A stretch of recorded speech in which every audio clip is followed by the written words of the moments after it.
All right.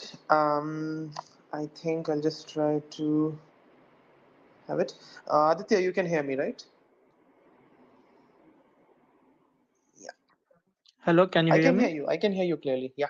Loud and clear. Okay, so I'm trying to accept use request. Yeah.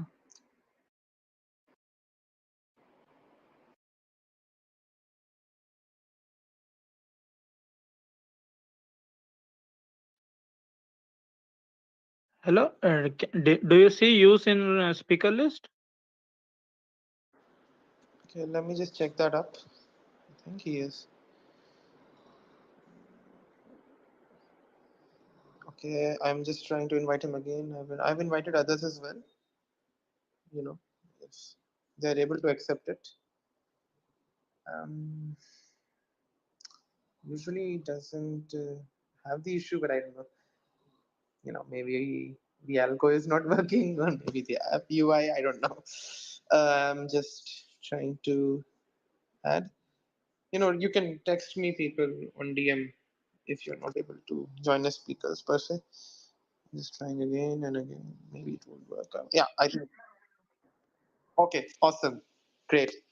Um, um, Hi, tangential world. I'm trying to add you as a speaker. Okay. So Aditya, up to you. I think you can also try to add Venkat and Swapnil. You can try. Once all of us are ready, we'll just start. Yeah, Yeah, yeah. As and when they would like to join, they can up just. to them. Up to them. Agreed. Yeah. So I think we are good to go ahead. What do you think? Yeah, yeah, and I would like Tangential to also join because apparently he's from Canada, and I mean he lives in Canada. By that I mean he lives in Canada. Mm, And is Venkat joining?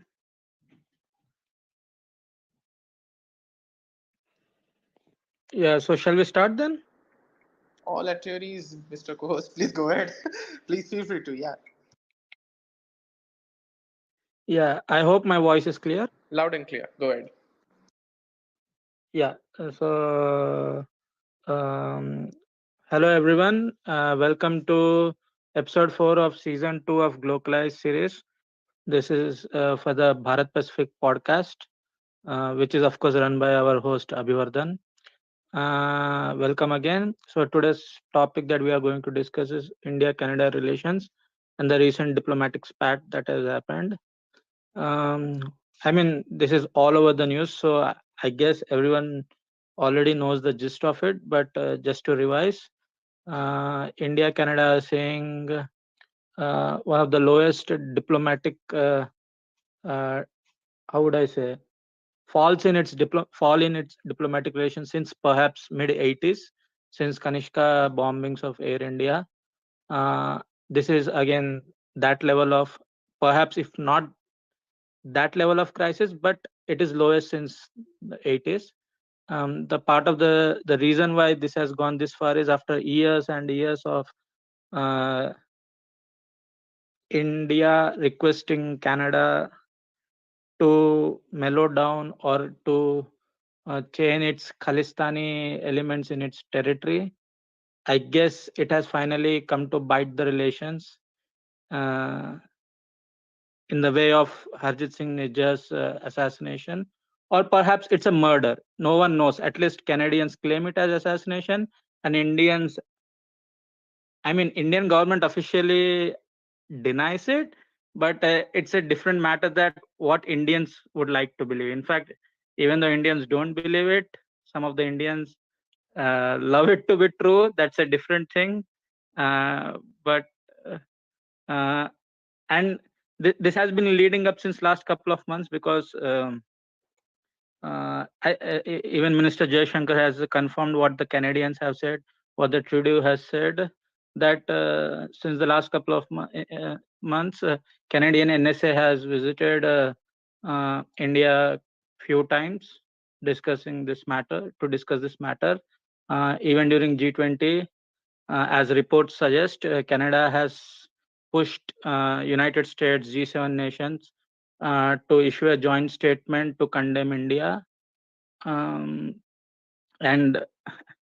as again has been confirmed, Trudeau has also raised this point with the Prime Minister Modi directly during the sideline meeting uh, in New Delhi when he came for the G20 summit.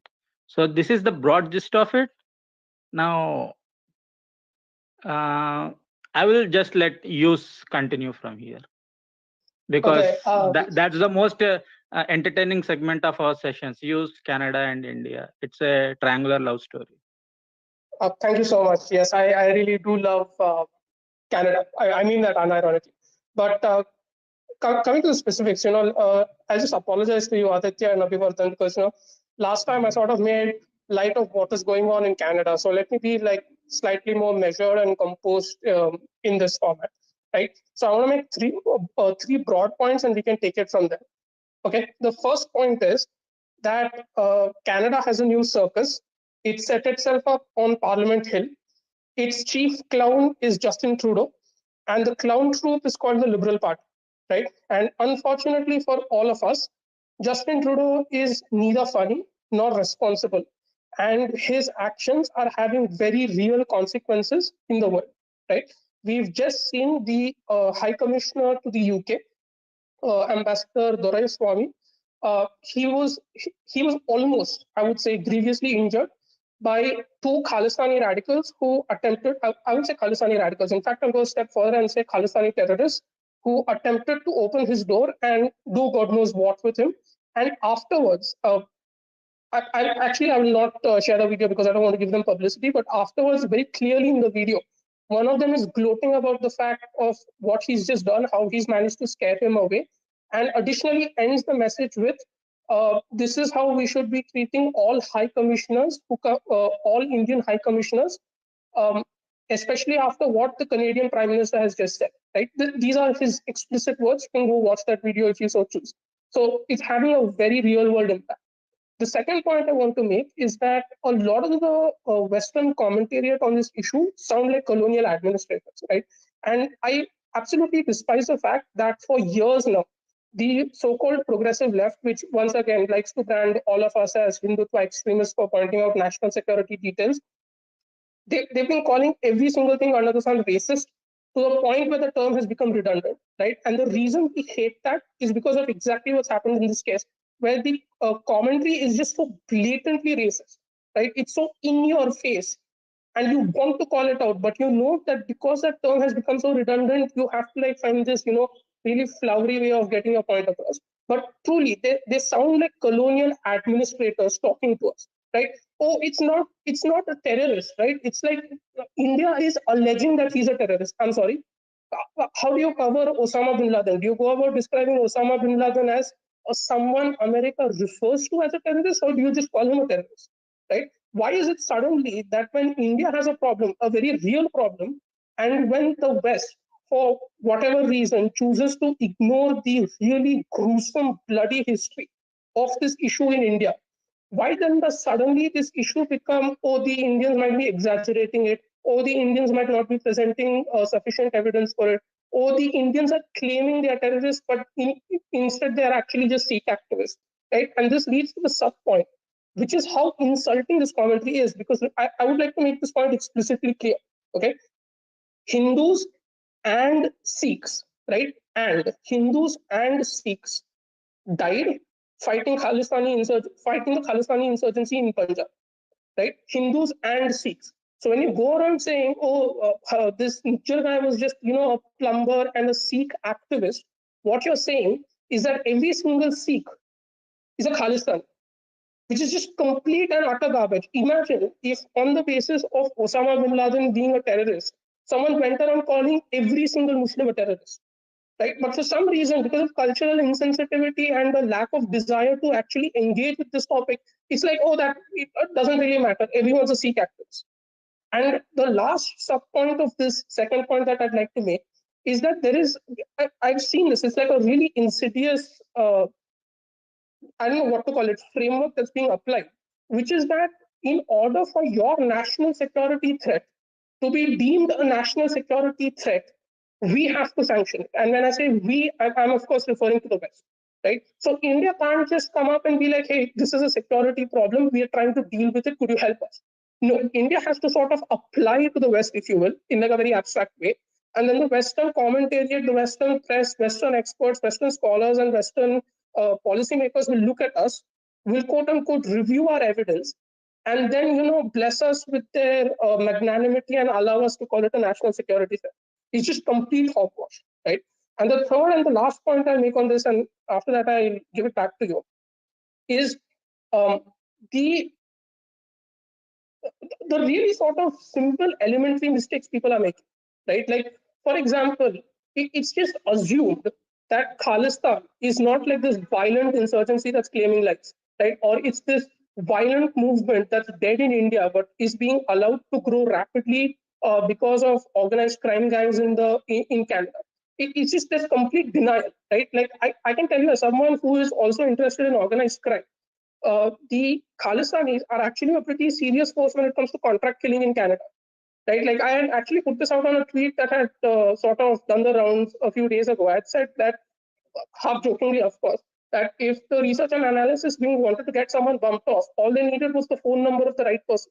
It's that common in Canada. But because it doesn't affect the white Canadian, all of a sudden the problem doesn't exist, right? It's just, oh, the Indians are just making it up.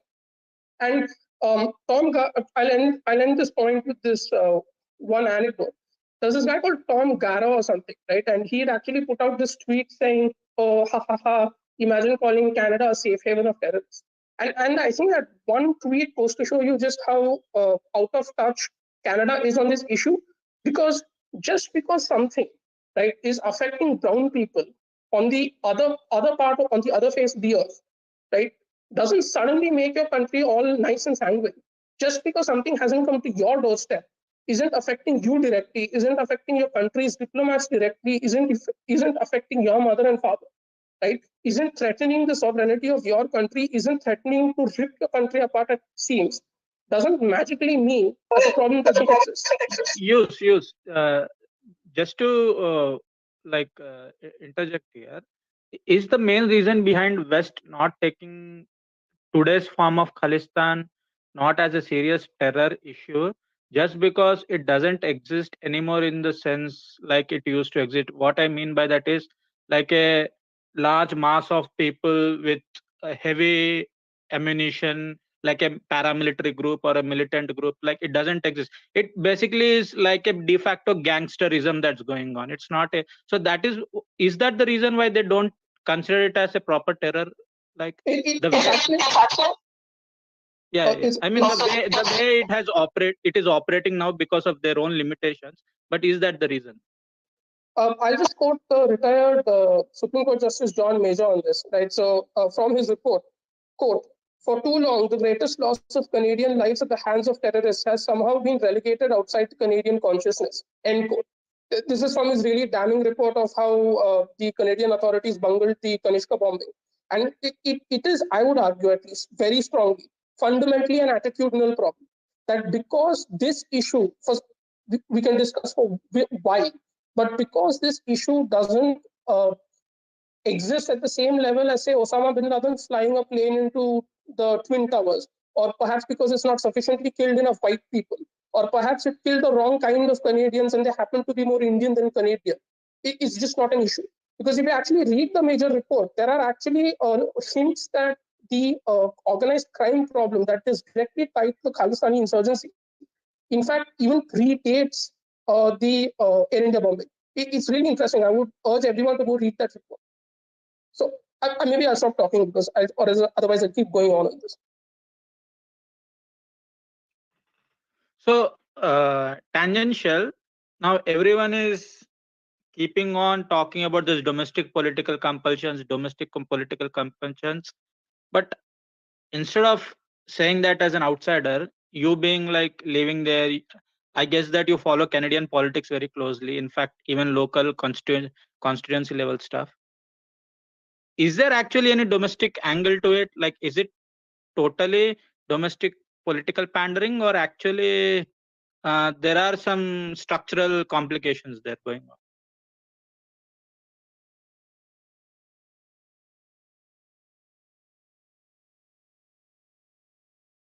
Hello? Can anyone hear tangential?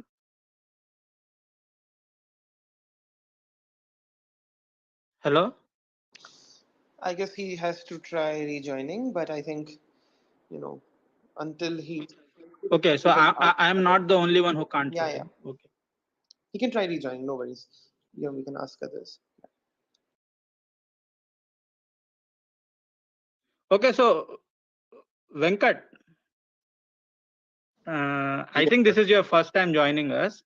Yes, Uh, yes. And so I'll just be a listener, man, because I'm stuck somewhere here in the and struggling to figure out the New York subway system, and I think that's a little more complicated than Indo-Canadian relationships at the moment. I'm completely lost. So, uh, yeah, yeah, yeah.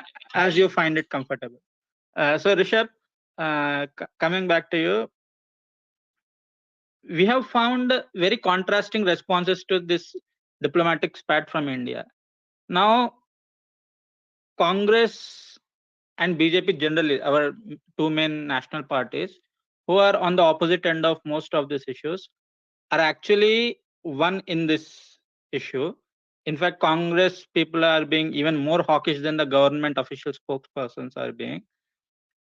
And surprisingly, the longest ally of the ruling party, not till very long ago, Shiromani Akali Dal and its ideological supporting group like uh, SGPT, if I'm not wrong. Is it correct? The full form. Let me check back. But like the Shiromani Guru Prabandhak SGPC. Committee, yeah, SGPC, Prabandhak Committee, uh, it is being quite vague in the way it condemns the whole issue. Like it's completely like upar niche situation here, like fucked up situation. What's going on in terms of responses from Indian political establishment? Oh, Rishabh, is he gone? Yeah, he disconnected. I think he's correcting back. Yeah, Avivar, then you can take it from here then, till he comes back. So I think when we look at political parties, okay, I think he's back. So I'll just add basic sense. So when we look at political parties, it's good that they are agreeing on a national security issue which is so grave. Reflects that whatsoever we consider about their political consensus so far, howsoever it has been, at least they understand the nuances of it. We see one Congress MP, writing saying that he has written a letter to the PM stating about it, which is good. But again, the nuances obviously need to be discussed. I'll discuss the least about it. I would request Rishabh to do so. So Rishabh, if you can, if you can speak, please feel free to. Yeah. Can you hear me? Yep, we can hear you. Yeah. Uh, yeah. So, uh, I think your question about how Indian political class has reacted, I think it's up until this point, I think they don't have any other option. Obviously, obviously, this is not a challenge to the opposition, some of whom can actually shoot themselves in, in the foot, and they have done in the past. So I think it is good, something which should be appreciated.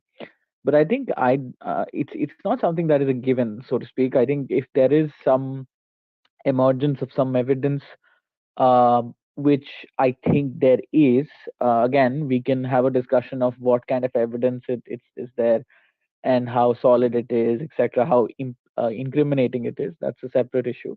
But I think what we've understood is that India has stood its ground, but at the same time, there seems to be a very solid indication that they have something.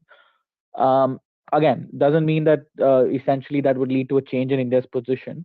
But what I do feel is that, like how for example in Canada, the opposition has been raising issue of the government actually saying what uh, the Canadian or the CSIS, their intelligence agency, what exactly are they, what kind of intelligence do they have?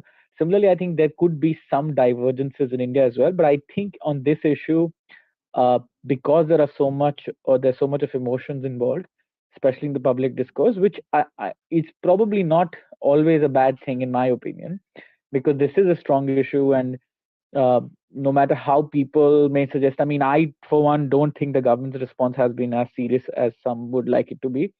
um, I mean, guess they have handled the diplomatic challenge well. But the point here is not that, your responsibility of the government is not just to mitigate the diplomatic fallout, but as a government you also have to understand, if you are saying that the problem is very serious, the issue is very serious, then you have to deal it seriously. Just calling for countries to do so probably is not the best idea. So, I think there are a lot of issues at home. The irony is, of course, that across the political spectrum, left wing and even on the people on the right, etc., they seem to suggest that there is absolutely nothing going on in India and it has nothing to do with India. I do not think that is the case. Obviously, this is a minority view, but point here is that there are issues involved, as you rightly pointed out. I'm not blaming the Punjab political class entirely for being a little vague about things, even asking the government to, you know, take care, maybe reach out to the Canadian government and reach an amicable solution. I think it's very fair to suggest because, again, you have to realize the amount of, human to human or people to people relations that exist. A lot of people are there, so obviously families will be worried and are worried to some extent. And you guys already know about the polarizing debates that we've had on this issue since, or not since, but especially since the farmers' protest, etc. So I understand Akali Dal's compulsion to some extent, but that obviously does not absolve some of the hard and extremist elements that they also pander to, which, by the way, the BJP was also okay with when they were in government. So again, it's not something which is, if there is a cross or a bipartisan consensus of sorts on this issue, foreign policy terms. Understand one thing: there's also a bipartisan or a cross-party consensus on keeping quiet when it comes to SGPC and others. Now, remember, SGPC essentially is a religious institution of sorts, right? And these people are very influential. And again, some people are very right when they point out that this is a gangster issue, etc., etc. But my point is that they are using gangsters to do their bidding and to vitiate the atmosphere because they don't have foot soldiers on that scale, which is absolutely correct. That does not mean that there is no sentiment that they could take advantage of. And again, you have to see it in the economic context. Now, obviously, people like Shekhar Gupta and others want to pin it on Hindu nationalism and want to talk about how Punjab has been the victim of of the central government and other governments' failed policies on the economy, etc., which is absolutely rubbish because Punjab has been the most pampered state, in my opinion, compared to other states. Again, that does not mean that I am discounting the economic grievances, etc. There are genuine grievances which need to be addressed, but that would not justify the kind of sentiment that we are talking. Right? A lot of these commentators, especially Mr. Gupta himself, who's a well-respected person, and I listen to his views on Punjab very closely, but they seem to have, I mean, for a long period of time, especially during the farmers' protest, they have been justifying and glorifying this anger, so to speak, in Punjabi culture, etc. So remember, all these things are interrelated. And to my mind, I think understand this, that yes, 1% or even if 1% of the population is sympathizing towards the cause, and maybe lesser people, so to speak, or lesser numbers are actually participating in violence, that does not mean necessarily that things could not go south, right? And they can go south. Remember, let's not talk about what foreign experts say, because we know how much of a serious issue this could be. You don't need 10% of the population to be committed to a cause for it to actually destabilize a state, which, by the way, is already destabilized to a large extent. So my point is that politically, I don't think we have still understood how to go about these things. And I think one more thing before I pass on the mic is that people really don't understand the amount of not just frustration, but the joblessness that exists in Punjab, and how they look at who is to blame for their unfortunate economic for financial circumstances. That, in my opinion, is why Indian government or other governments have to take it very seriously, because this is not an issue which goes away very soon, and it is a breeding ground, for more or kind of like an inflated issue, not inflated, but in my view, I think that there is a scope of this increasing. And people always say this, that but it's not like the 80s, and so many people are not there. But please go and read some of the reportage of the same individual. It's not like in 80s 30% of the population was supporting the cause of Khalistan. That was not the case. There were a very small yet influential group of people, and they did make a difference. And one thing that you have to also understand is that, let's say that yes, there are a very small number of people who support this movement, especially by directly indulging in militant activities. But at the same time, you have to realize that at that moment of time, uh, Hawala operators were not functioning like this, right? Financing from abroad was a bigger challenge. You had social media to galvanize. You have social media right now to galvanize your cause and show how Sikhs are being cleansed and oppressed, etc., etc. Which, by the way, does cause a lot of does have a lot of traction in some parts of the world, and that leads to a large part of population abroad specifically to justify some of these acts. So it's not very I mean, I think this is very unfortunate, but and I don't want to this to happen, but I think Indian state will only wake up when some actual blood will be lost on this and something serious happens. I still don't think that these people are not taking it seriously. Canceling 5 6 OCI cards is not going to change anything on the ground. So I have a very mixed view on this. Obviously, it's a very long topic and very complicated, so I don't want to take a lot of time. Hopefully, others can expand on this. But yeah, it's good to see political consensus, but I don't think that is by choice. I think that can change. Yes, tangential. Can you speak now? Can you hear me? Yes, yes. You can carry on with the question that I asked earlier, please. Okay, so I think you need to understand a couple of things about Canadian politics. One is that it's always a three-way fight, right? So you have conservatives, liberals, and Quebecois, and the votes are kind of split between the three of them. Second thing you need to realize is that uh, to become a candidate for elections, it's typically a caucus process, right? So what does that mean? So you have local electoral district associations, and you can self-nominate yourself to be a local electoral district association member, and you can vote your own candidate in. So uh, this means structurally it means two things, right? One is that you have vote splitting everywhere. Two is that elections are won with very thin margins. And three, in my observation, is that this entire process is prone to it can be prone to be hijacked. So let's move away from India for a moment and just look at the broader picture. Prior to this allegation of assassination even took place, there was already a controversy going on that the Chinese were hijacking this process and trying to influence Canadian elections.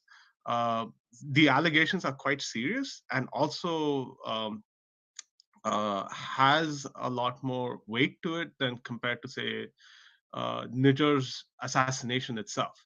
So, leading right up to this rather public allegation on the floor of Parliament, the Liberals were already on the back foot as far as protecting Canada's national interests were concerned. So when this purported leak came supposedly came was supposed to be timed with um, the first day of Parliament, I think the Liberals probably decided that it's time to go on the offensive. Right, there is motivation to go on the offensive. Now, that also brings me now let's come back to India itself, right? A little bit focused on the India aspect of it. Um, I mentioned that the electoral process is prone to hijacking itself, right? Like anybody can become a district association member. You can nominate your own members. It's usually kind of uh, decentralized, uh, that means that anybody who can bring in sufficient amount of people and is politically motivated can get their own candidate in, right? So this is the aspect that Khalistanis like exploit to quite a lot of uh, uh, degree of success. So they can bring in both the manpower and the money to run these, to essentially capture these district associations, and then they can run their own candidate. But once you have your candidate, the party at top finds it very difficult to evict them out of their caucus. And yeah, I think I'll leave it at that. If you have any further questions, go ahead. That's, I mean, that's quite interesting, but it also says a lot that how that process can be hijacked by just 2%. I I mean, even within the 2.5% community, I'm sure like a very small minority would be that vocal. But I guess rest of the people aren't motivated enough to stop their activities, or like they don't have enough incentives. It, I think it ultimately boils down to that. But Swapnil, given the diplomatic precedence, like how unusual was the way it was revealed by the Trudeau in the parliament? Because I have only seen that way of revealing something only against the official enemy states. I have never seen l- anything like that even against a neutral state or any non-enemy state till now. Like the way it was revealed, the way it was kind of expressed, like everyone were, it took everyone off guard basically, and it was quite unprecedented. uh, I mean, I don't know how to describe that basically. No, actually, I do agree with your assessment that this is a very unprecedented way of announcing anything so serious when it comes to a supposed Indo-Pacific ally. Usually, whenever it comes to see, I take Swapnil, just to interject, I take a strong objection to that. I don't think Canada has ever thought of India as a serious Indo-Pacific ally, given that in India section of its Indo-Pacific strategy, it speaks nothing more than just providing visa consular services to India. Can I So just just interject a little bit? Canada's foreign policy traditionally has been very Eurocentric. This has been recognized. This has been recognized again and again in studies in Canada and also by foreign policy experts locally.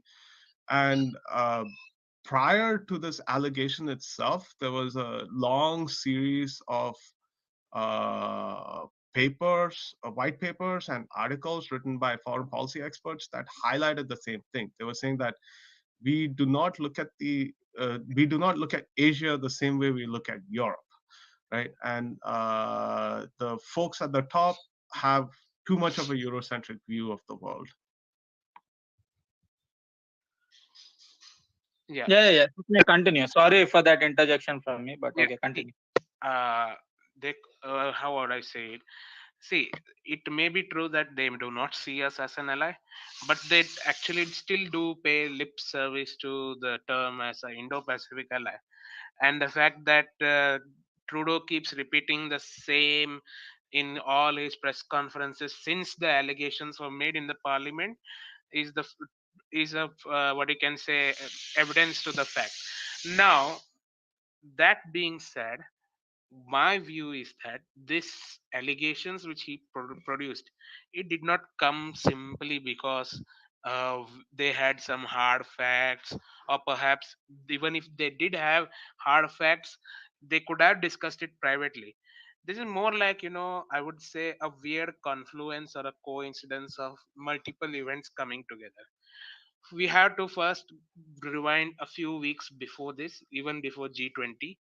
If you people do remember that Trudeau was supposed to, at least when the parliament was supposed to resume, Poilievre, the main opposition candidate, was going to grill Trudeau on matters concerning Chinese interference in Canadian domestic politics.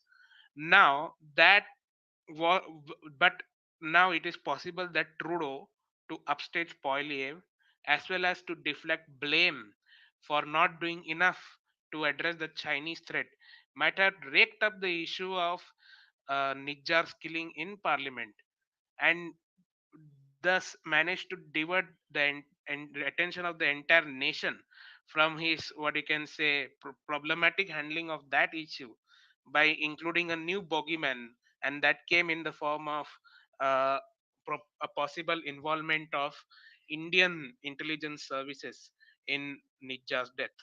Now that is one fact. Another possibility is that I don't want to say the word, but his very good pal J. Let me address him as J. There is a much better word which starts with H, but I don't want to use here. J decided that this is the best opportunity to internationalize the issue of Khalistan.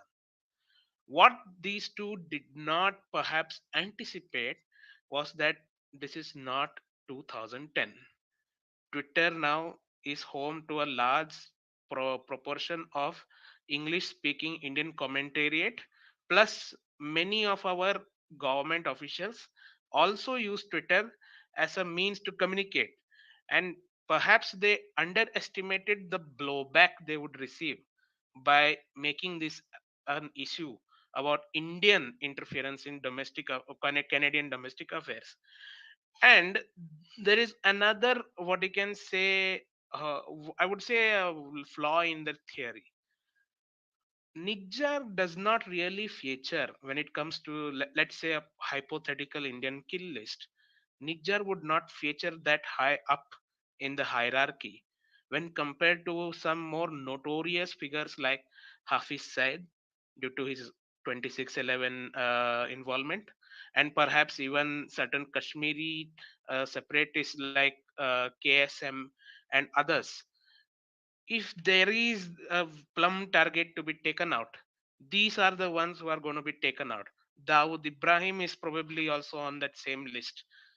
Why would the Indian state go after someone like Nijjar while ignoring these other tangos? It does not make any sense. There is plus, and they later on came out with some, I don't know, there was a WAPO post on this, that they had evidence wherein in a video depicting Nijjar's death, that he was taken out by a few what you can say turban clad people, and they went away in a getaway car, and the way it was the way they described it, to me it sounded like a gangland hit. And guess what happened just a week after Nijjar's, sorry, the allegation about Nijjar? Another Punjabi origin Canadian gangster was whacked. And I actually see a link. What is the link? It's perhaps a part of an ongoing problem of Khalistani gangland activities in Canada.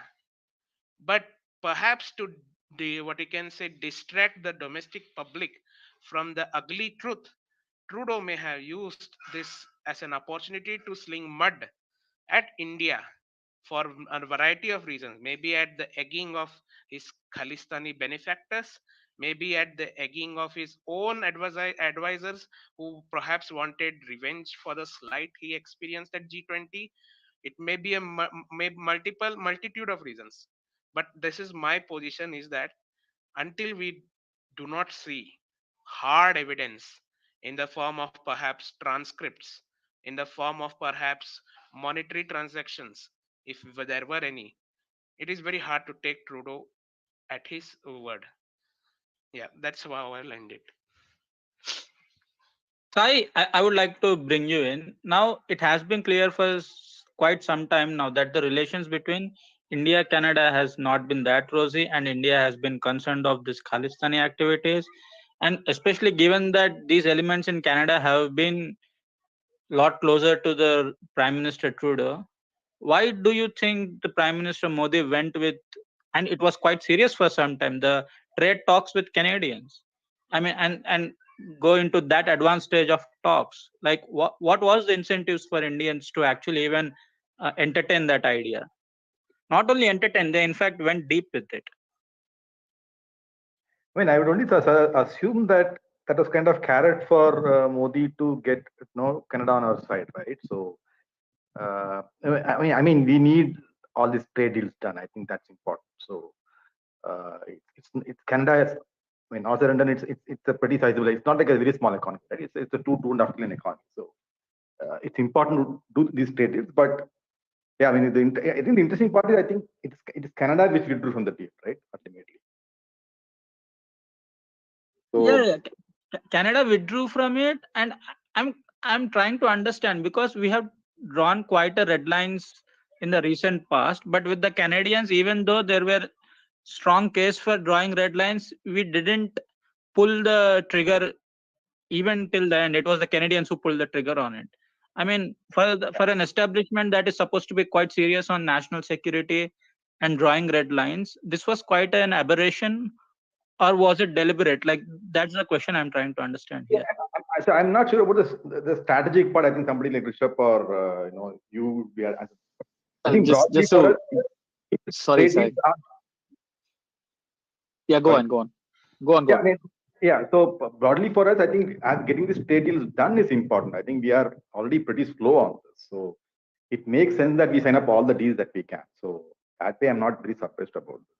And as I think as Rishabh has pointed out, I think we are not as serious as we should be on this anyway, right? So like look at the number of OCA cards that we cancel. As I think Rishabh has been talking about this at least for a year, if I remember. So since the last year that they attacked the embassy. So I mean, I've been talking about this for at least 3 years, 4 years now.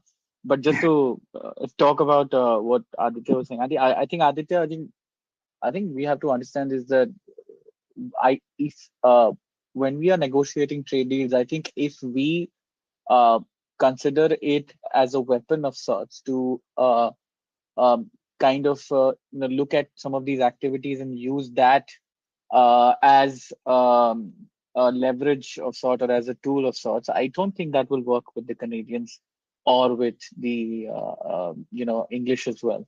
So I don't think the idea is that, oh, because you're so hard on national security, why don't you just coerce the Canadians to do something which they don't recognize as a problem anyway. I think the Canadians did it. Canadians pulled the plug because they were concerned because of this issue. They think they have evidence. I don't see any reason why India should have pulled out, especially at that moment of time, considering the fact that we are anyways denying those allegations vehemently. So, in my opinion, I don't think trade deal or pulling the plug on trade deals with UK, Canada is the way to go about it, especially when it comes to the Canadian political class, because for them, this apparently does not exist as a problem. So I find it very difficult that they would be open to any kind of persuasion if we take that issue. Does that mean that we should not use it in the future? Probably yes, we should.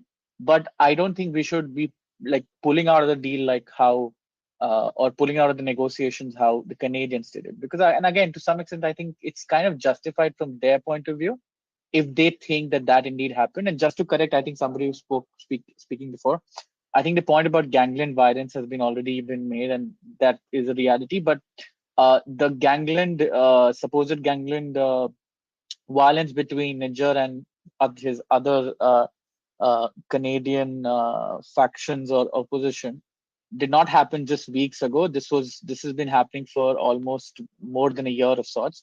So the guy you're referring to was actually killed not this year, but actually the year before. So just to make that point clear again, this is not something which is happening from last 1 year, 2 years, etc. This has been happening for a very, very long time. Just to add one point here regarding the trade aspect. See, I think first of all, I think Canada is a much stronger economy than UK. Okay, so all this stuff about Indians having great leverage on this because we have these students and all that, it's somewhat exaggerated. Okay, I think it's important, but it's somewhat exaggerated. I think they can do pretty well without having a good trade relationship with India in the medium term. I think the long term it's going to double and triple our economy in the next couple of decades, and then long term strategically that looks like a pretty unwise move to piss off India, but it's not a medium term concern for them. It's a pretty good economy, and they have a very strong oil resource to back them up, and pretty strong commodity resource to back them up. So it's not like UK, for example, right? So which is more desperate to have a deal with India. So that you have to keep in mind. I just had one question for Rishabh. I think on his point regarding the political response, he did not say anything about AAP.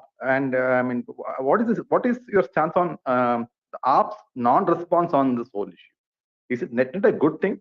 I mean, especially given on the Amritpal issue, they supported, they were pretty supportive of the center. And combined with that, do you think it's net a good thing that AAP is doing what it is doing? And not only AAP, like even officially from the Punjab government has come nothing, let alone chief minister, not even from any ministers of the Punjab cabinet. There has been like literal silent. The whole cabinet is silent.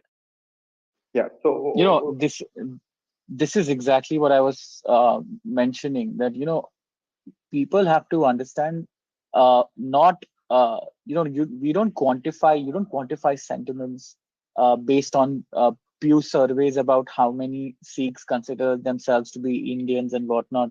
All that is great, and obviously we should not. And I think this is a problem. People on the extreme right always try to demonize, or not always, but sometimes try to demonize the wider community, and that should not be the case. And I understand that that has happened, and that gives an opportunity for people like Shekhar Gupta, for example, to make these rubbish arguments. But I think on your point on the political class and specifically AAP, my point is that I don't see AAP as a very unique phenomena, in the sense that what the AAP does is what the Akalis and others have been doing for a very long time. AAP, in some ways, can be considered to some extent to be a little dangerous because they're also a little desperate, and they are a little naive in terms of the fact that they don't have that much of political presence there. Obviously, you will say that, but how does that work? Because they have the largest number of MPs, etc. But they are the new entrants in the state, and they are also facing a lot of backlash from the administration, from the police as well. So you see, for example, a lot of infighting happening between the Congress and the Aam Aadmi Party, because the Aam Aadmi Party has been now using the police in a very forceful manner against the opposition, especially the Congress. So I think only last day before yesterday, very senior politician from Congress from Punjab, Chandigarh, he was saying that the Punjab police has no authority to enter the UT and do what they're doing with the Congress leader. So I'm not blaming Aam Aadmi Party. Doesn't mean that I have no concerns. My concerns with Aam Aadmi Party is that it's too distracted. It's too open to making deals with such individuals as long as that keeps them in power. And they are probably more desperate. People obviously think that the BJP has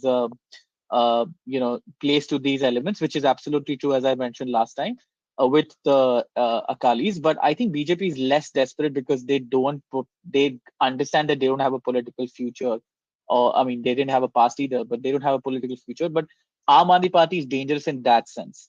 But at the same time, I would say that this is a problem with the entire political culture in Punjab, where any leader who says something contrary or critical of these things, or even the institutions, they are not just demonized, but they essentially lose all whatever little political capital they have. So it's not about how many people will actually vote for a Khalistan or do militant activities or contribute for Khalistan. It's how many people are willing to stay quiet while these people are bullying others into submission. Again, you have to understand that all of this, and this is again something that I don't know why the media doesn't talk about it. I mean, you don't have to be an expert to talk about all these things. It's been happening for a very long time. These gangland wars are happening not just in Canada, but here as well, right? You have the two main gangs here who have been going at each other, and all of this is as I said, is a symbol or an emblematic of the larger problem that exists in Punjab. And people made a very big issue of what that Shubh guy did, right? The singer. And I get why people are angry to some extent. But again, that guy got a lot of, for a lack of a better word, got a lot of shit from Indians for that map he shared. But please, I mean, talk to anybody who's a local in Punjab or listens to Punjabi music. And I don't mean the mainstream Bollywood chart type of music, but actually Punjabi music. See the kind of lyrics that these mainstream singers have been, spouting in the last 5 to 10 years, and you'll see that this is a little bit more mainstream than a lot of people would think. Just because reporters in the 80s or 90s doesn't seem to think so, that should not be a reason why we should, take our guard down. So I think the problem is to prevent what happened in the point is to prevent what happened in the 80s and 90s, and we're slowly reaching there. Again, I don't want to say that we are there and Amrit Pal is the second Bindrawala has to be. No, but the point is you have to raise the concern. You have to raise the alarm bell, so to speak, with, when you see that there are some similar things happening. So all these gangland killings, which again, as most of you already know, are essentially, these are foot soldiers for Khalistanis abroad who use these guys for contract killing, targeted killings, especially targeting religious leaders, not just of the Hindu faith, but other Punjabi subsects or subcaste kind of groups, which are essentially religious breakaways from the Sikh orthodoxy, so to speak. These people have been targeted over the years, and that leads to a lot of tension. And you see, for example, that the sacrilege issue, right, which led to blasphemy laws being implemented by the Congress government, that led to a lot of damage to the Congress, and that Aam Aadmi Party was very aggressive on this, right, and others as well, but Aam Aadmi Party specifically. So it's not like these things, these people don't exist. And remember, again, people talk about, and I see you maybe like to he might be able to add on this, but remember, even during the farms protest, right, somebody was literally skinned or almost beaten to death and hung in that particular protest site or campsite by some Sikh By radical Nihang. yeah, by Nihangs. And let's also not forget the fact that, I mean, lynchings in our country is a very well known problem, and we know how it's a problem across communities. But lynchings have happened in Gurudwara and nobody has said anything. Not one single person has been arrested in most of these cases. So my point is, you see all these things happening. You see a disenchanted youth. You see a political class that is not understanding that they're subsidizing their own economic and financial destruction, right? And then everybody's like, oh, but this is not this. The Sikhs are angry because they have been on they have got the wrong side. The central government has not subsidized them enough. That's a very simplistic way of looking at things, right? So you see the demands of what these politicians actually are putting forth, what kind of a culture that exists, and the unwillingness of some of these individuals or groups to change anything. It's not just Khalistan. Khalistan could just be a byproduct of the larger political problem that exists there. And understand, I mean, some people would say, but that's not just Punjab's issue. Yes, that's not just Punjab issue, but Punjab is a volatile state. Punjab is a border state. Punjab has a huge drug and trafficking problem across the border as well.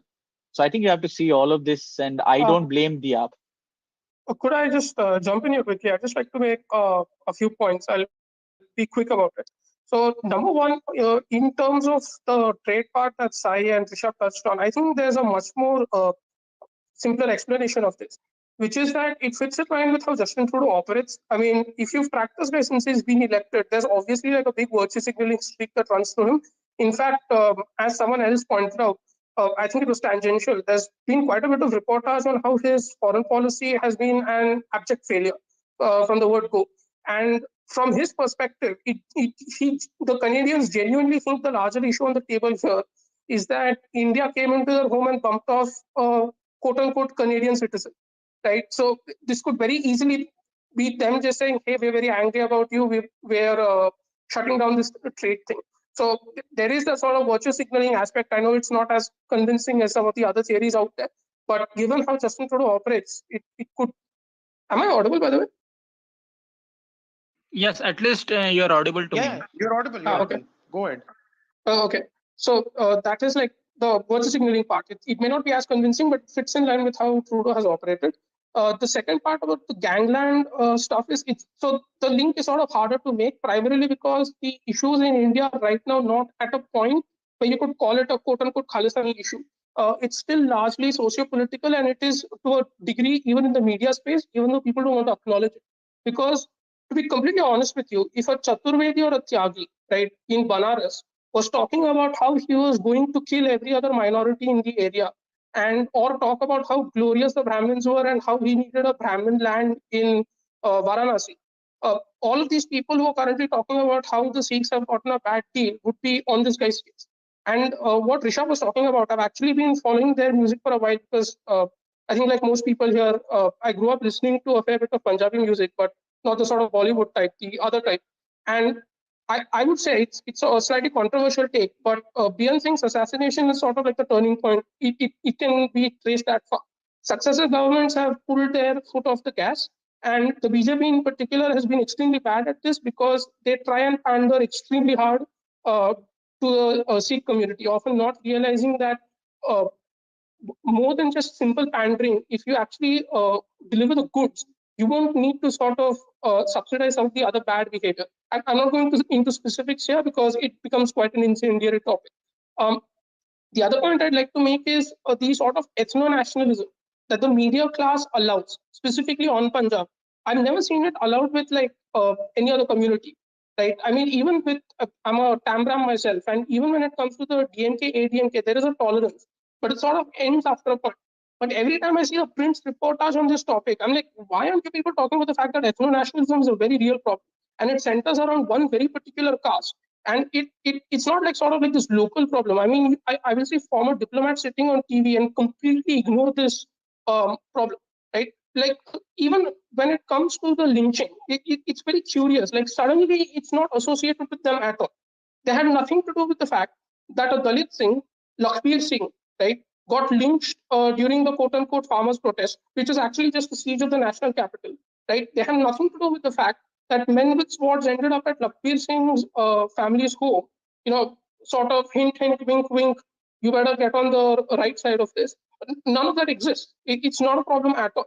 And finally, I think Rishabh has touched on the economic issue of this, but the socio-cultural issue, I think, is not being explored well enough yet. There's just people have just said that, oh, there are these kind of songs, oh, this happens, oh, that happens.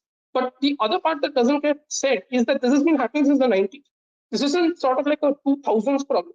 I mean, the kind of songs everyone talks about openly today, oh, look at how problematic these lyrics are. They've been going around for a while now. Like some of my earliest memories are like, I don't know how many of you know that song. There's a song called AK-47 Wale, right? And it was a meme among my American friends, like way back when, right? So this has been compounding for a while now. And finally, I'll end with this on the quote-unquote evidence that Canada has.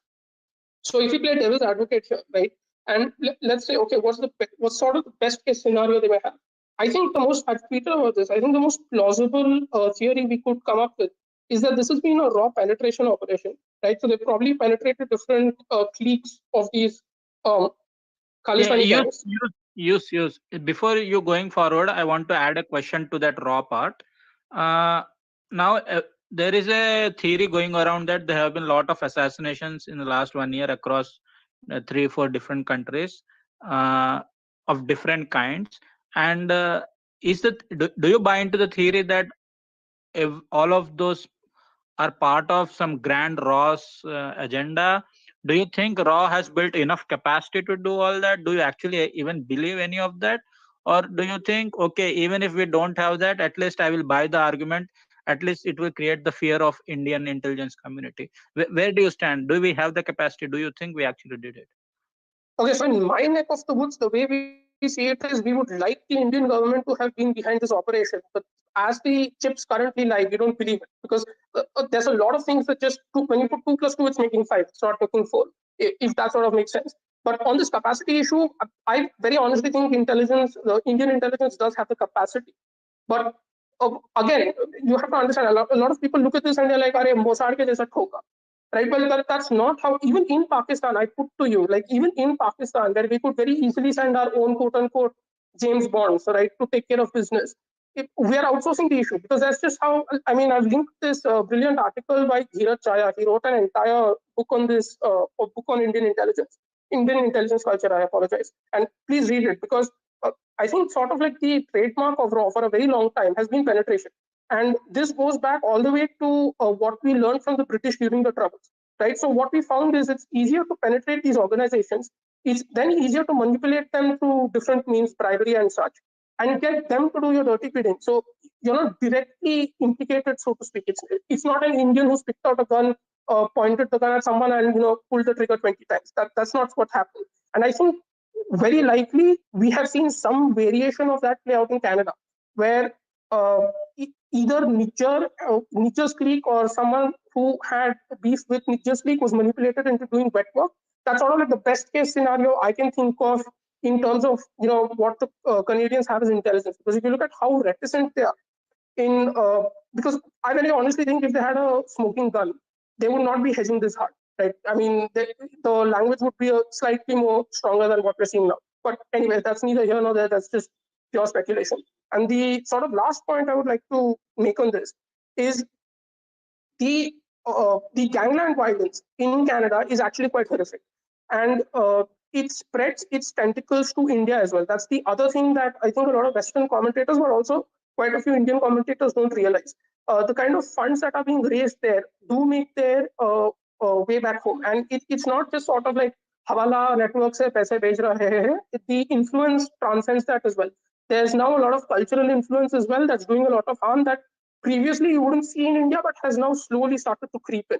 And the more social mobility India sees, I will put it to you that this problem will get worse, because you will have more, for lack of a better word, interface between these elements in Canada and our elements home. And short of being the CCP, you're not going to be able to firewall that. So if I was the government of India, I'd start to wake up and pay very serious attention, because the problem has not yet gotten as serious as, say, as Rishabh was pointing out, as say the 80s. But if we don't watch it, it won't take much for that Khalistani issue to be well and truly back. Only this time, much, much worse. So, Rishabh, going into the couple of geopolitical questions, the last question on socio-cultural part. Now, there are two aspects to it, right? One, now what does this do to the human to human connections between India and Canada? Do you think they will be halted structurally, or do you think the show will go on? And two, now there are three strong Sikh communities, right? One is the diaspora community, one is within the Punjab state of India, the other is the rest of India. Now, where is the rest of India's Sikh view in all this harakiri? Like, we never hear anything about that community, and they are quite a large community. In fact, if I'm not wrong, it's the second largest or third. It's a bigger than diaspora community, if I'm not wrong. So, yeah, just before I answer that, something that you was pointing out, I actually wrote. You will not believe this, but I actually wrote an article on Indian espionage and the Khalistan problem in 2020. I've shared it once or twice, and uh, obviously, as Indians, and because this is such an emotive issue, uh, and because the fact that आजकल social media पे everybody wants India to claim every death that happens in the world, which obviously is also a very unfair way of looking at things, and a lot of times it makes, and especially now, right? So Come on, Rishabh, this let us have a person bit is of a fun. yeah, it's fun, but at the same time it's also I don't know if there has to be something credible, right? Like little bit, okay, like sometimes now it's becoming like everybody's automatically, oh, our boys did it, and which is also like, I think, as in general, is not healthy long term, but fine, I understand where it comes from. But at the same time, I would like to say, and this is very obvious, India, I mean, see, it's, and this is very maybe controversial for some people. I think if these gangs or whatever organizations are using gangsters in India to do their bidding because they don't have foot soldiers, you can definitely count that Raw has not just penetrated; it obviously has penetrated. In fact, when I wrote that article, one thing that I will concede, and probably most people would not like to acknowledge or like this year, India already in Raw specifically has penetrated the diaspora, Sikh diaspora in Canada and UK very, very long time ago. In fact, there were a lot of complaints by WSO the World Sikh Organization, which India now has banned, uh, uh, petitioning the Canadian government in 2019 and 2020 because some of these Indian agents were arrested from Canada, and a couple, I think, which by the way was a Sikh couple, was arrested in Germany. And I wrote about this in 2020, and I Yeah, recognized that this, Germany part was quite publicized. Even I read it. yeah. So it's not like we don't have those assets. We do. But again, a lot of it is for intel gathering because, again, as most of you know, that these local communities have spaces where these kind of things are openly discussed, not just about having, inflicting harm back in India, but inflicting harm on the Indian presence there. But keeping that aside, let's just put it for a fact out there that India has the capability to do so. India has already penetrated a lot of these diaspora, and I think this is not abnormal. A lot of other countries will also do it in different ways, but India has to do it. Um, but at the same time, I think we should also not be naive to think that that Raw has had no hand in any of these killings that have happened in the last couple of years. Again, I don't claim that I know that there is an involvement of sorts, but there could be an involvement, and as you rightly pointed out, it can be done through intermediaries and whatnot. But yeah, the capacity exists, and I think somebody was making this point about why do we take out Niger? Maybe we didn't take out Niger, that's true, but why do we take out when we have these other tangos in place? Again, I think you have to realize is something about the other tangos like Hafiz Saeed and Dawood Ibrahim. First of all, it's not easy to do so, and even if you have the capacity to do so, there are insider understandings between the two sides as to which targets have what consequence and what kind of a backlash will they invite. Now, this is something which public will may not understand, but this is how insiders in both agencies in both countries actually, they have some sort of an understanding which the public obviously will not understand, but that's how it is. So it's not like if we want to bump off a person like this, why are we not bumping off others? So hence we did not bump. That's not how it works. In fact, that's the opposite. When you want to send a message, you don't take out the biggest guy that you can find. You start slowly by increment in a very incremental fashion, and that's how things have always worked in espionage. But anyways, coming to your point. Hey Rishabh, now this has gone to a level where I don't know if it is confirmed or still rumors, but people are already given credit to the Raw on Kamaluddin Said's death. I don't know if No, he's that is rubbish. That's That is rubbish. that's just internet rumors. That's yeah, rubbish. There is that's no. what I'm saying. Like people are going like nuts or every little So, thing. but people see that's the thing. Now there are two extremes. One is extreme where you claim everything, and one is another. Now I understand everybody wants to support the Indian narrative in social media, but let's be honest that it's not as if we don't have these assets abroad.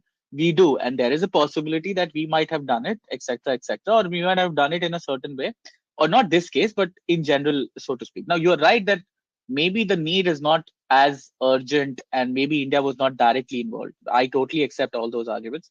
My only suggestion is that uh, try to look at the objective truth by looking at some of the past cases. So I would say don't read anything to do with Niger and these gangs that has come after the incident. Go back and postate it and see what kind of information that exists in the public sphere already.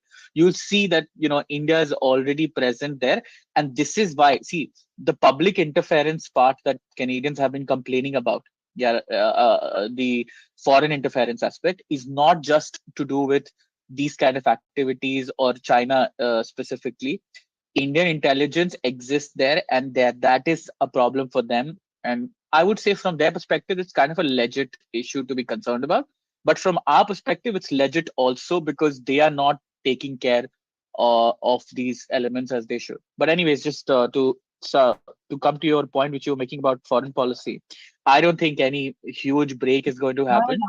I'm not talking about foreign policy, but human to human part. Human, yeah, people to people, like trade. And see, I don't know about trade deals and whatnot. I don't follow it that diligently. I am not sure that anything dramatic will happen, either good or bad, especially when it comes to people. I don't think Indians are suddenly going to stop their interest in going to Canada and Indian government would probably. I mean, I don't think Indian government would officially discourage students, but I think I've noticed in the last 1 week or so, a lot of these Indian media has started pushing or talking to a lot of these students who've already been in Canada. They have started talking to ask students to describe the conditions that exist there. Basically, in kind of sense, telling or trying to portray as if Canada may not be the best choice.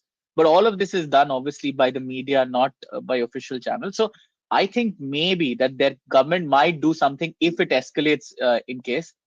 I think government might do something on that front, but I don't think the government is going to do anything specifically on the visa issues unless Canada escalates and there is some public evidence which leads to some kind of embarrassment for the government. So I don't think people to people contact will change.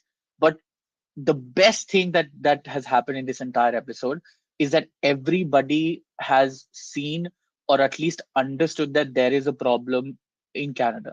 Canadians may not want to accept it, especially the liberals and other, so to speak. But the world now knows that there is a Khalistan problem, and if Canada wants to internationalize this alleged killing, let it do so. At the same time, what Canadians have been supporting, and if not supporting, they have been just mute spectators. So what they have been supporting or what they have allowed to fester the problem, that will now come out in the open. So people to people, I don't think if there's a broad change or shift unless and until something big happens. But at the same time, I think this mistrust between two capitals, I don't think is going to go away very soon.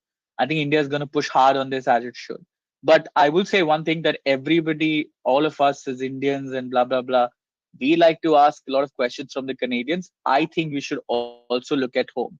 This talking point from journalists, especially the print, which has underestimated this problem for a very long time for some reason. I don't know why. Maybe this is an editorial policy from the top, but it's not as if the problems don't exist here. And again, I'm not saying Khalistan issue is the problem. Khalistan could just be a manifestation of larger issues here, which, by the way, is not just down to GOI, BJP, Congress, Aam Aadmi Party. It's a Punjab issue. It's a Punjab problem. So look at all these wider things and make sure that things don't take turn for the worse. Don't underestimate it. Yeah, if someone can, Abhivardhan, maybe you can jump in on the non-Punjabi, non-diaspora Sikh community that stays in rest of India. What about their voice? I mean, it's kind of really interesting that neither media nor government, like no one actually even tries to give voice to the community that's outside these two. I mean, they should be also equal stakeholders, right, in this narrative. No, because all the rest of us are Hindutva terrorists who are practicing ethnic chauvinism. At least that's what I've heard. I'm not even joking, by the way. That's an alleged talking point. The funny point is that there is a very gotcha kind of argument that goes around, especially in left circles, is that, oh, you guys or this a large part of the Hindu community is okay with Hindutva, sense you should be okay with Khalistan as well, right? My point is that, okay, so you're also okay with Khalistan. I mean, as long as it's not Hindu nationalism or Hindu extremism, quote unquote, you're okay with it, right? And again, you have to understand that, see, we all, I think, understand that there is a problem in all communities across India. And there are these sections, so to speak, but you have to understand, even if you want more autonomy, which is a absolutely legitimate argument to make, and Sikh community has been making that. If you want more compensation, more economic help, that's a very, very absolutely okay argument to make. The problem is that you can't say that secessionism is okay because the majority community in India or is being mobilized to have this Hindu state or etc. etc. Now you may say that's a problem, and I do agree, because some part of this, of the Hindu right is a little cuckoo when they talk about Sikhs. That's an absolute fact. You cannot deny it. Okay, so we should not, as you rightly you asked me that how do people who are not from Punjab, people who are not from the Sikh community, how should they view it? We should No, I didn't ask that. I asked about Sikhs who live outside Punjab, who live in rest of India. Some of them first have to be reassured by the politicians that they are, because again, I am very much open to blaming, or if there needs to be a blame assigned to these extremist elements Rishabh, in any part. just one second, but just very quickly, but there's a more fundamental problem, right? Which is what you saw happen in Glasgow as well.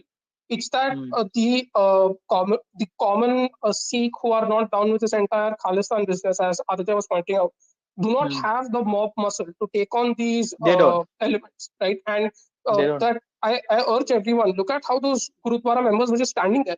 They know they can't do anything, because even if they jump in at that point in time, the Khalistanis will mark their houses. They'll come after their daughters. They'll come after their wives. They'll come after them. And Hmm. believe me on this, they I have they have the mob I muscle get to go that. after them. I get that, and that's what I said. That the I think Hindu community back here No, needs, I again. think One you second. One people second. have misunderstood my question. I My know. I question, know. Let me finish it. I get what you're saying in terms of diaspora. I think the diaspora, in my opinion, is rightfully concerned that their safety is at risk. Why? I'll tell you, because in UK and in Canada, specifically in UK, more importantly, there is a unholy alliance between some of the Islamist groups and these radical groups, which will become very apparent moving forward. Uh, which, by the way, when you saw, Leicester was a very big and an outright clear example of what can happen to the Hindu community there. Okay, or the diaspora in general, doesn't have to be Hindu itself, but anyone who does not belong to the Sikh diaspora specifically, they should also support the Sikh diaspora and probably don't take any extreme measures, but they should protect themselves. They should lobby these politicians, make it an issue there. The problem is that a large part of them, or large part of these communities, don't actually make it an issue, and they do it in a very feeble sense, in a very periodic way.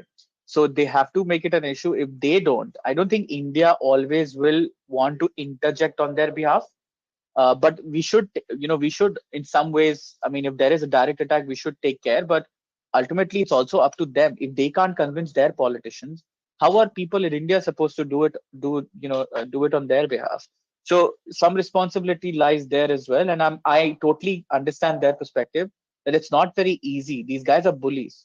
You may have seen, for example, I think just somebody shared it today. This Sikh guy who's very outspoken against Khalistan and Sikh extremism, he was attacked, and shops have been attacked. It's nothing new. So bullying these moderates into silence within their own community and outside, that's going to become a new trend, and I don't see that going away. So in my mind, whether it's abroad or at home, we need to obviously maintain that unity and have that reach out, etc., etc. But at the same time, I think the Hindu community realizes that nobody sees them as a big enough vote block or important assertive group, because they are not interest groups essentially. Very few of them are. They're not as organized, and uh, I mean, most of them stay out of these issues. So I totally understand most of them if they don't want to put themselves out there. But at the same time, I think when it comes to their own safety, they have to raise their voices. I think I will repeat again. I think people have misunderstood my question, or like I was not clear enough. I meant Sikhs who live in Punjab, not who doesn't live in Punjab but live in India, like Delhi, Calcutta, Mumbai, Hyderabad, Bengaluru. I'm talking about those Sikhs who doesn't get voice at all. Like, So what about them? like, what is their narrative? Why doesn't media or government push their narrative and try to counter it? I don't know, because I don't think Khalistanis have influence to bully Sikhs who live outside Punjab in India. No, but it's again, individuals rarely. That's what I'm saying. That people think that uh, individual opinions matter. Yes, individual opinions matter, but ultimately, it is the Punjabi culture, the media there, their wider culture, the religious institutions. They are the ones who drive conversations. And I think there are, again, not to just to clarify, I think again, as other people say, majority of Sikh community in India specifically, I don't think they support any of this, and they probably realize that all this is not going to leave anywhere good. But at the same time, I think most of them they are probably also scared of voicing it. It's a very tough issue because there are very powerful people.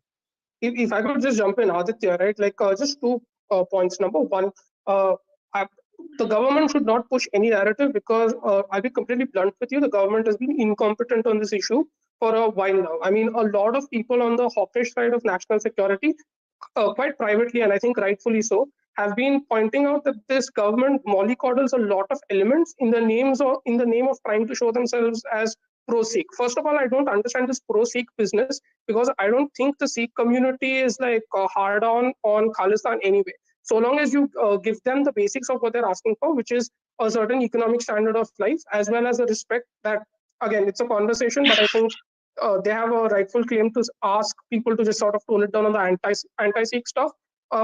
It's fine, but the government is not doing that. It's going above and beyond that, and it's I said openly, they are openly mollycoddling the SGPC and they are suffering the consequences of it. So I would be very sort of reticent to ask the government to jump into this business. I think what needs to happen is it has to be sort of like a grassroots movement where people start asking individuals like Shekhar Gupta what their deal is. Right? Why is it that every time this stuff happens, ethno-nationalism suddenly becomes completely all right, and not just all right, it's progressive. Right? Like I don't understand this business. Tamil Brahmins also have grievances. As a Tamil Brahmin, if I start coming out onto the road, right, siege Delhi, lynch a couple of people on accusations of blasphemy, and then continue talking about how the government is oppressing me when it comes to break up the protest, am I expressing my rage or am I stopping people from going about doing their daily work? Right? And no one wants to talk about this. Like, we have called people who rioted on Republic Day protesters.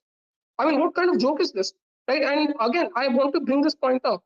A lot of hawks don't talk about this openly because the consequences of talking about openly is you either get branded a bigot, they'll call you a Hindutva terrorist. I've been called this routinely, by the way, for pointing out far less. And at the end of the day, there is a very real threat of violence where people find out where you live, come up to your doorstep, and try and rough you up. Right? And it's not like, "Arey, teen cha lafa maar ke nikal diya." No, it's come to a point, especially in places like Canada, where if you're someone who's not down with the program, they will beat you to an inch of your life, right? And sometimes even kill you. In fact, in the very Gurudwara that Nichar quote unquote headed, there was a massive brawl between the moderates and the quote unquote orthodox, right? And the brawl was over whether people should sit on chairs or not, right? Which I know is like a whole different issue, but I'm just saying. So, I mean, people classically misunderstand how much mob muscle these Khalistani elements have, how willing they are to deploy it, how dangerous the consequences can be. I mean, your entire life is just completely upended. And in the face of this, how little the government does. Right, like it's the government of India is to people who speak up against Khalistan what the European Union is to Armenians who are currently fleeing Nagorno-Karabakh. Right? I know, horrible example, one's ethnic cleansing, I should not be doing it, but I want to get that point across. Right? I have a very cynical and low opinion of how the government is handling this issue. So I just end it there. I mean, just to add, there are consequences for even posting about it. I don't complain about it publicly, but I have been talking about this issue. I've been writing about it since 2017-18. And trust me when I say this, I receive, whenever I post anything, especially on Canada, etc., because Canada has a lot of these people, they come in droves on the internet. I get a lot of death threats. I'm being very open. I don't complain about it because there's no point. But I get so many DMs. I can show it to you. I mean, most of you guys, I can show it to you in private. I get so many DMs just for talking about Kanishka bombing. Also, you get DMs, you get racial abuse about same shit. And even rape threats directed at all members of. And by the way, I mean, imagine I'm not an anonymous account, by the way. My details are out there.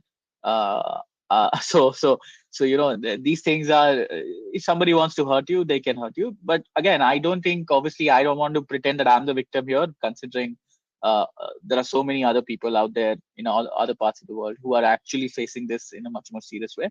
But just to put it out there, that this is an issue which, I mean, not just government of India, but even our fellow citizens don't take very seriously. And I totally understand that we should not exaggerate the Khalistan threat. But at the same time, my point is that in late 70s, for example, uh, I don't think anybody, I mean, everybody was probably doing the same, saying, oh, there's nothing there, there's nothing there. There is no widespread sentiment. So what is the point that we should be waiting for widespread sentiment? Because ultimately, everybody makes this argument. Tavleen Singh, for example, and again, I have huge respect for these individuals for what they did in the 80s and in the 90s. But Tavleen Singh, when the Amritpal thing was happening, right? She tweeted something out saying, "What was the government doing up until now? If the issue was, becoming basically, she was saying that, oh, this has become a problem and the government failed. So you have to decide whether the government is actually not doing anything about it because it's not an issue, or the government is actually, inventing a problem where none exists. Because both cannot be true at the same time. And let's be very honest. I listen to these discussions a lot. Uh, so there's something about the print. I don't know what it is, but in all of the discussions there and on other platforms by their guests, all of them have openly hinted that this whole Amritpal thing was a government of India conspiracy. I am open to that suggestion. Maybe 10 years down the line, we can get some evidence. But how can mainstream voices say that openly without any evidence? And I mean, people have been even talking about how this can have destabilizing effect in the military ranks. And I'm talking about a former officer who tweets a lot on this issue, right? Who may think all of this is just invented. It's not. I think Rishabh, that conspiracy or at least that theory comes from, I think, the incident of the sacrilege that happened, and the sacrilege has been connected to the Dera Sauda, which I but think sacrilege has not happened by one. That's the point. If you actually follow the sacrilege cases, there is no one sacrilege cases or one death of only Dera Sacha Sauda's the faith leader being killed. RSS guys have been killed. Shiv Sena's guy have been killed. And by the way, one of the people who was caught before he executed another faith leader was a person who actually confessed that he was paid to do so by this guy called Nijjar in Canada. So sacrilege issue is not something. I mean, I don't think it's the government which is doing it by itself. There are clear, proven signs of the ISI being involved in this. I mean, it's there. Also, NIA chart sheets are there. Aditya and Rishabh, I'd like an answer to this because it sort of boggles my mind, right? So this blasphemy issue comes up quite a bit. Now, here's my question. I understand the blasphemy issue, but why is it that our mainstream media, right, will look at this blasphemy issue and go, it's an issue of concern? And I agree, it's an issue of concern, right? But if a Hindu, right, were to so much as even suggest that the punishment for someone abusing Hindu gods should be more than just verbal, I mean, instantaneously, the kind of smear campaign that would be started against them would be incredible, right? So why is it suddenly that one group's, problem with blasphemy is very serious and we need to take it, which, by the way, I agree is serious. But the other group saying, hold on, what about us? Like, we face quite a bit of blasphemy every day. Like, what should we do? Why is that like, no, you guys are just being hysterical, Hindu nationalist move? Like, what is the disconnect going on? I mean, these are veteran journalists, so. I mean, I would like to go into other topics without extending it. The short logic of mine is basically, in general, in any country, anywhere, usually the tolerance threshold for the majority religion or majority community is way higher than the similar standards for the minority communities. So, as blasphemy for a minority community gets reaction immediately compared to majority communities, not specific to India, anywhere in the world, basically. Basically, the assumption is majority communities are more secure in their place, basically. I mean, I don't think you could make that assumption after what happened to Kashmiri Pandits. I mean, after what's happening in Bengal, in fact, I'm sort of struggle to understand I'm not saying you do it, how they sort of come to this conclusion. But that's a general political science, sociologists, or they look at. But I want to now come to the final part of the session, that is the geopolitical aspect. Now, after talking about all the domestic issues, bilateral and all, I'm quite interested now. We have been cozying up to the West for a few years now. I mean, we have gone even deeper this year with the state visit, certain landmark deals with the United States, etc., etc., etc. And everything seemed like everything was going really cool, like smoothly without much complaint and all. Then suddenly this comes along. Do you think this was a good wake up call and this is a good excuse to uh, set India's red lines, like while developing relations with the certain countries, or this calls for course correction in the way we have dialogues with the Western powers, or this is a too little an issue to even go into that as debate? Like, what does this mean for India Western partnership, Swapnil? Yeah. So, can anyone hear me? Hello. Yeah, Yeah. So I once attended another space on this say very same this, and I believe the speaker there made one very good point regarding especially how the U.S. foreign policy works. That is that you should treat them like they are silos. They are not exactly what you can say one single coherent machine working towards a single goal. No, they had their own what you can say politics, internal politics, and therefore what the secretary of state may say one day may not be true of what the state department thinks, and this may also be true of the NSA.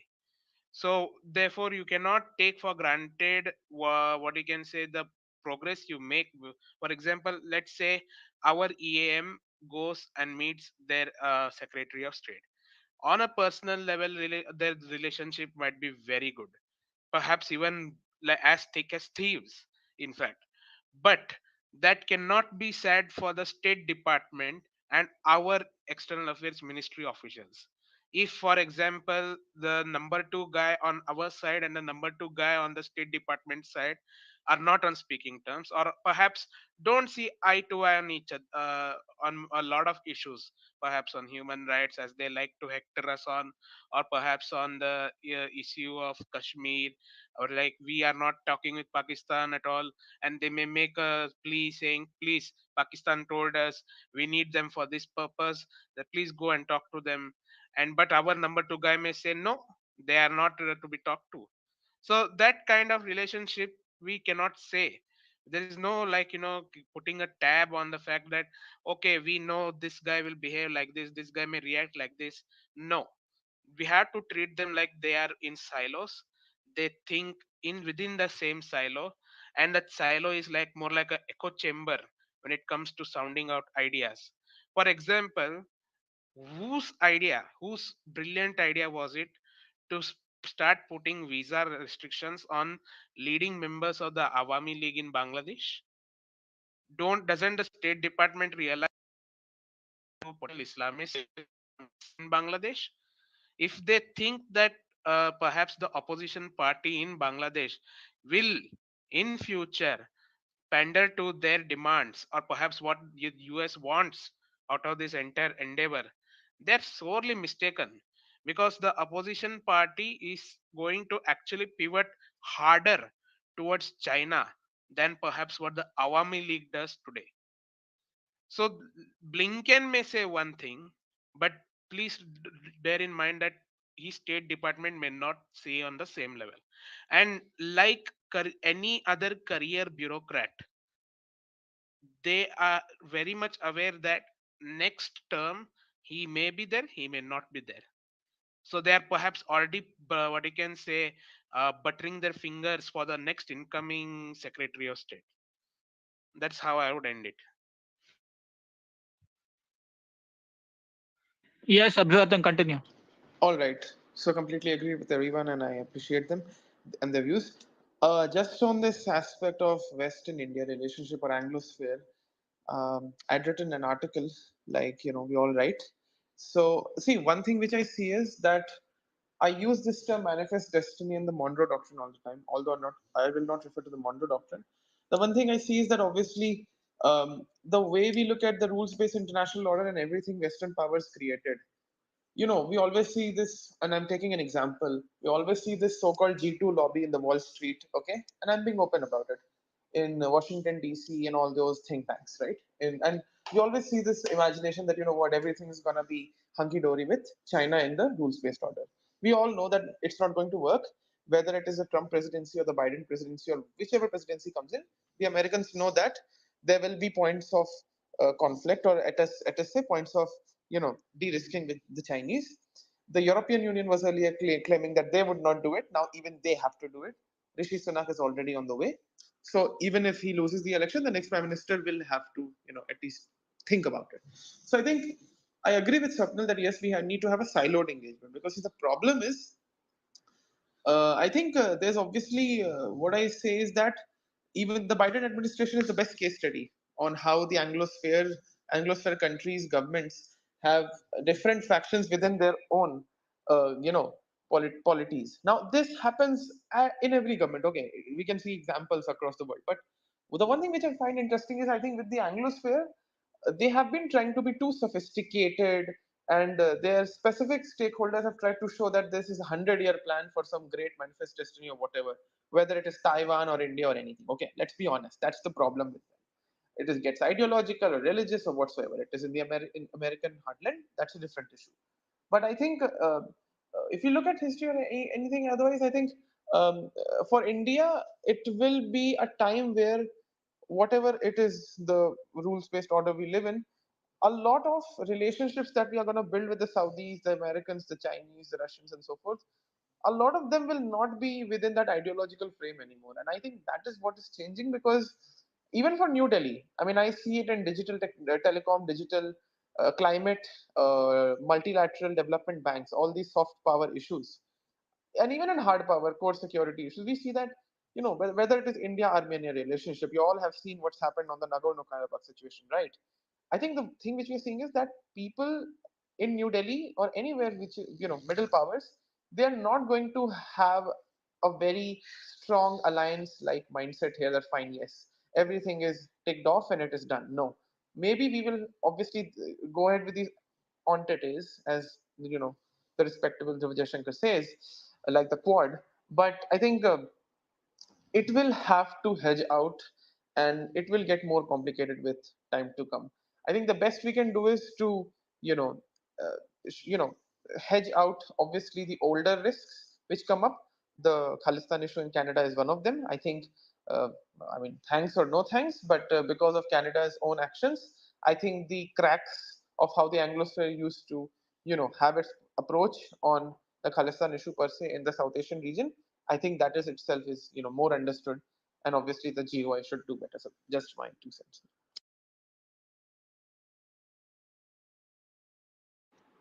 All right, so Aditya, yeah. Yeah. The last question would be, use it is for you, like, or even Rishabh may, if he wants to chip in, he can. Like, now we have realized what does it mean for United States when it comes to prioritizing the relationships. Now, yes, like Canada is this 51st state. The English speaking countries are as close as it gets for United States in terms of cultural linkages, historical linkages, etc., etc.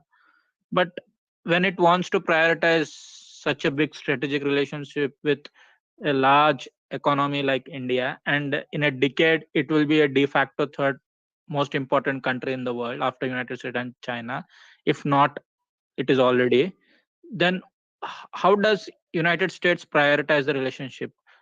What is the dilemma for it when India faces such problems with its partners? Or tomorrow, even if it may face the same problem with the United States itself, problems coming out of diaspora, for instance. Um, okay, so the relationship with the US is a bit tricky, but okay, as things currently stand, let me put it this way. Uh, Grown-ups are the ones currently in charge of the relationship. So I think all of this will be handled in a grown-up way. In fact, it between the US and India, it already has been handled in a grown-up way. If I'm not mistaken, much of the reportage actually points to the US, catching Canada, pulling them aside and saying, listen, you need to sort of calm it, even though they have been the one who leaked Five Eyes intelligence, but that's a different debate. But between India and America, the grown-ups are currently in charge, and it's being handled as it should. The US, for its part, has always done this thing where it tries to uh, balance abiding what it says and the sort of realist pull to follow a path that prioritizes its own best interests. I mean, they sometimes collide, and the US will always face this pressure of which way to go. And more often than not, they'll usually pick their best interests and ensure that the rhetoric sort of matches that. So, in that regard, so long as India stays on the correct side of the equation, I don't think there's not just the correct side of the equation. So long as India is not on the other side of the equation, I don't foresee much turbulence that could like derail the relationship between India and the US. I think, especially with China, India's stature is only growing. India is also doing quite well for itself internationally, aside from all of these topics. And these, what's happened with Canada, I view more as a hiccup than anything serious. What the future brings, Mahadeva alone knows. So I'll sort of leave it at that. Yeah. Rishabh, you have any final comments before ending the session? Yeah, I think we have a problem in India where we always ask after every such episode, we keep asking the same question, which is I don't think it's the right framing to discuss it. That uh, because of X, Y, Z, is the relationship going to derail? Obviously not, and in most cases, the answer is going to be the same. What we have to be careful of, although, and I think many Indians don't appreciate or understand this very well, is that India has its own red lines, and India should not be afraid of reinforcing them. Obviously, we do it in a manner which doesn't, isn't seen as overtly aggressive or confrontational. Because I, unlike others, believe that the China comparisons are just beginning.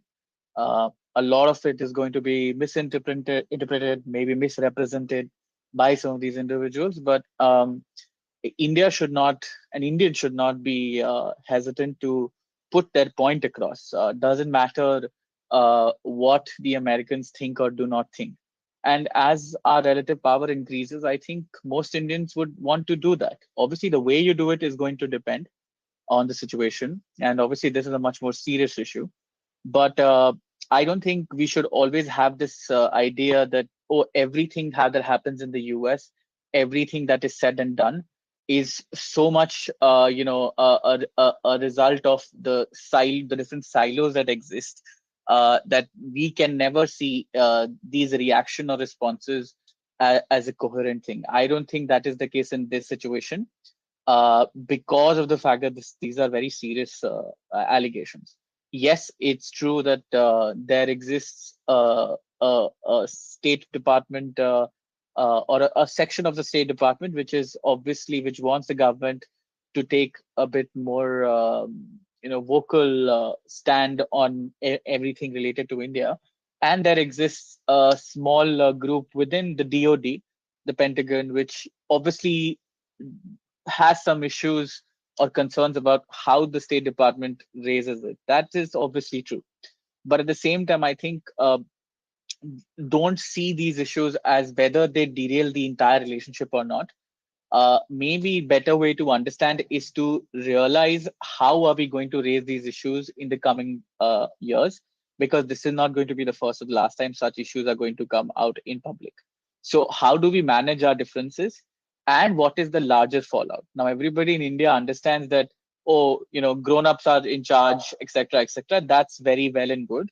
But at the same time, public sentiment also matters. And public sentiment is, in many ways, going against all these statements, etc., that are being made. And you may say that, oh, but foreign policy issues don't actually matter to the electorate, and they are never a part of Indian political discourse or electoral discourse, and that's true. But at the same time, we know that in 2024, a lot of this, the points about foreign interference, etc., is already coming up. I think that in countries like Pakistan, in countries like Bangladesh, as somebody was pointing out, foreign policy and foreign policy stance and goals about other countries are already becoming very polarizing issues. So I don't think India could be insulated from that entirely.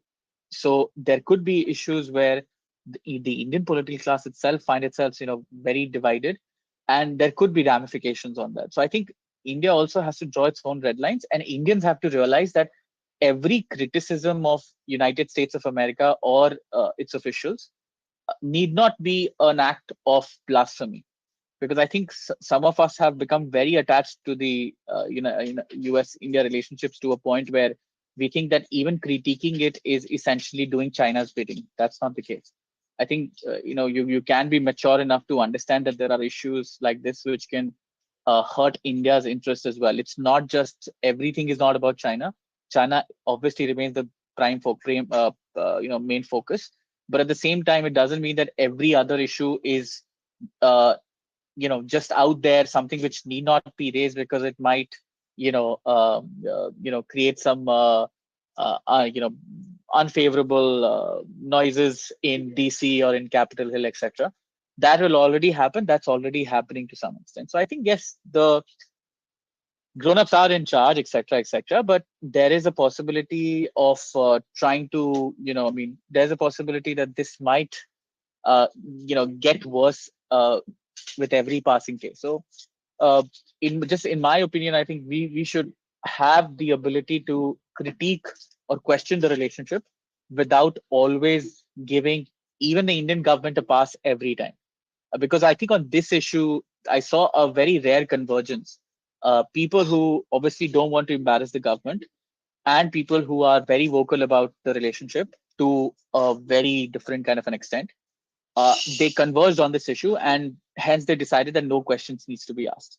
I don't think that's a very healthy way to look at it. Being a skeptic in general, not of the US, but in general, and how the West sees India, approaches India, not just the officials, but their media, cultural landscape in general.